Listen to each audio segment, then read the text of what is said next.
Yeah, hey, what's going on, Carlos? This is Michael from the 7-Step System to Pass the TOEFL iBT. Let's take a look at your comment you left over at my TOEFL blog. You say, my name is Carlos Serrano. I need to take the TOEFL iBT in 2 months. I need to get 90 minimum. My actual English level is around B2 CEF, Common European Framework. I have no idea what that means, I'm going to be honest with you. You say, I've scheduled 20 hours a week during the 8 weeks to study the TOEFL iBT. My questions are, is this time enough to get 90? I can't really answer that question because you'd have to give me an idea of what your TOEFL is right now before I can say. If you said, well, Michael, my TOEFL right now is 38 out of 120, I would say impossible. If you're above 70 or 80, I think it's probable. You got a good chance of getting 90. Let's take a look at your next question. Say, are your lessons enough to get it, or do I need other material, books, other lessons, CDs, teacher? What do you recommend? Okay, on my website for the 7-Step System, I have 162 lessons and practice tests. It might not be a bad idea, though, if you have a book that has reading and listening practice test where you can do some of your testing in those specific areas.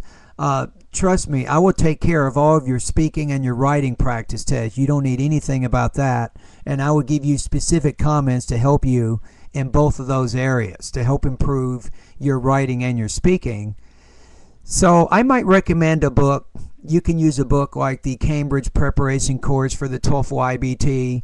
That's either it's TOEFL level or above TOEFL level. That's a really tough book.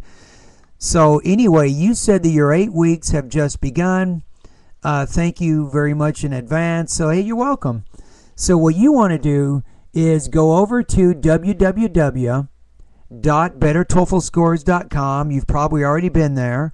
And go ahead and click on the order button, make your payment, and that begins your $29.99 subscription service.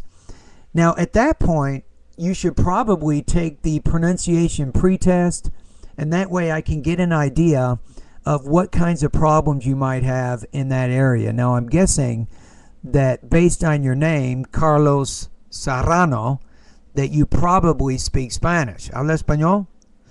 So if you do, there are some specific vowel sounds that you're going to have trouble with. For example, if I give you 2 words, one is a swear word, one isn't. If I say beach and bitch, or a sheet and shit, that's probably going to be really tough for you. So Spanish speakers, there are a number of vowel and consonant sounds that you definitely want to work on to help improve your intelligibility. Now, once you've done that pretest, I'll make some recommendations as to which of those lessons you want to focus on to help solve those intelligibility problems. Also, it's probably a good idea for you, because you're taking the TOEFL here pretty soon, is to take a writing and a speaking practice test. Again, let's see where you are. What types of developmental, organizational, grammatical, vocabulary, and so on, what kinds of those problems do you need to solve? And I can make recommendations as to which lessons are going to help you improve in both of those areas as well. Anyway, thank you for contacting me, and good luck to you.